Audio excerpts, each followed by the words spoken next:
तुम्हाला माहिती आहे का, श्रीपाद, श्री वल्लभ आणि श्री नृसिंह सरस्वती यांच्यानंतरचे श्री दत्तात्रेयांचे अत्यंत प्रसिद्ध तिसरे पूर्ण अवतार आहेत श्री स्वामी समर्थ महाराज. गाणगापूरचे श्री नृसिंह सरस्वती हेच नंतर श्री स्वामी समर्थ महाराजांच्या रूपाने प्रकट झाले. श्री नृसिंह सरस्वती आपल्या शिष्यांना सांगून कर्दळीवनात गेले. तेथे तपश्चर्या करत असताना त्यांच्या अंगावर मुंग्यांनी वारूळ केले आणि त्यांचे पूर्ण अंग झाकून गेले.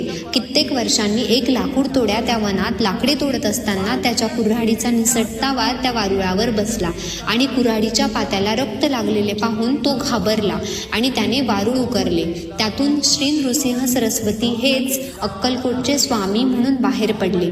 मी नृसिंह भाण असून श्रीशैल्यम जवळील कर्दळी वनातून आलो आहे, हे स्वामींच्या तोंडचे उद्गार ते नृसिंह सरस्वतींचा अवतार असल्याचे सुचवतात. कर्दळी वनातून ते प्रकट झाले